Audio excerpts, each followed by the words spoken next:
El Alachot, Hazak ou Baruch Rabotai, Besorot Tovot. On est aujourd'hui le 10 Yud Heshvan. Iloula aujourd'hui de Gad, le fils de Yaakov. Ce soir, Iloula de Binyamin et Rachel Imenu. Et c'est vrai que c'est des moments aussi de profiter, des moments propices, comme ça je crois qu'on dit en français, pour demander Gad en hébreu, c'est Mazal, c'est un bon Mazal. Et maman Rachel ce soir et Benjamin qui était sans faute. Mais si vous avez remarqué dans la Hamida, chaque matin, quand on demande à Dieu qui va nous aider, on va citer Eloké Avraham, Eloké Yitzhak, Eloké Yaakov. Et à la fin on dit Baruch Ata Hashem, Magen, Avraham. Magen, je crois que c'est le bouclier. Il y a un Gemara, un Talmud dans le traité Psachim, dans la page 117. La Gemara dit attends, si on ne cite pas ni Gad, ni Rachel, ni Binyamin, on cite que Avraham, Yitzhak et Yaakov. Alors pourquoi quand on termine la bénédiction, on termine que Magen Avraham? Pourquoi pas Avraham, Yitzhak et Yaakov? Et la Gemara explique que Dieu il a donné à Avraham dans la paracha de cette semaine cette bénédiction que Becha Hotmim, comme ça dit la Gemara. La signature, elle va porter que ton nom, bouclier d'Avraham, pas les autres. Pourquoi? Il y a une autre Gemara dans le traité Sanhedrin, dans la page 105. Là-bas, je crois que c'est Rish Lakish, il dit jamais un père est jaloux de son fils ou de son petit-fils.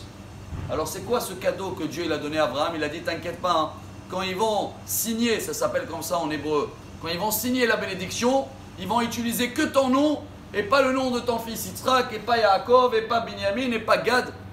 Avraham, il devait dire non, pourquoi pas? On devait dire dans l'Amida, Baruch Ata Hashem, Magen, Avraham, Yitzhak, Yaakov.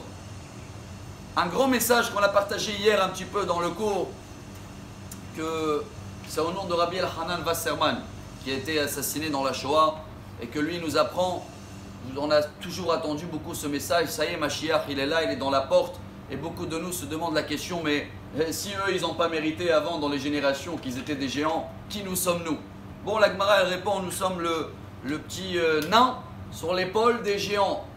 Mais selon la réponse qui donne Rabbi Elchanan Wasserman, quand on va arriver à une génération où la signature, en hébreu, la Neila, de toutes les générations, où on va être à la même épreuve comme Avraham Avinu, sachez qu'on est dans la porte de Mashiach. Et oui, on est en train de traverser la même chose qu'il avait Avraham, qu'il a lutté contre des choses très très dures. Tout le monde était d'un côté et lui d'un autre côté. Qui pouvait imaginer qu'on a aujourd'hui cette technologie, des informations qui sont mauvaises? Qui c'est qui va t'aider à lutter contre tout ça? Bien sûr Dieu, mais il n'y a que Avraham parce qu'il a passé la même chose. Alors on est en train de profiter de vivre les mêmes signes qu'Avraham Avinu. Et comme Dieu il a dit à Avraham, Lech Lecha, vas-y, fais un effort, abandonne les habitudes. Et comme ça, Bezrat Hashem, nous tous, on va terminer avec le volant. C'était un grand rabbin en Amérique.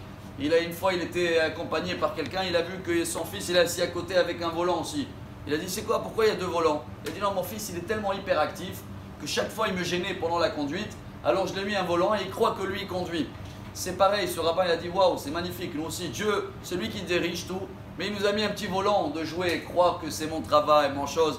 Alors, le message d'aujourd'hui, Avraham, il nous apprend, non, tout ce qu'on fait, soi-disant, c'est du Tmanik, c'est Akadosh Baruch Hu qui fait tout. Si on arrive à comprendre ce message et le vivre, eh ben on est dans la signature. Et le bouclier d'Avraham va nous aider pour avoir Bezrat Hashem une journée remplie de Gad, Mazal Tov, et ce soir remplie de prières grâce à Rachel et Binyamin. Bonne journée. Amar Rabbi Elazar.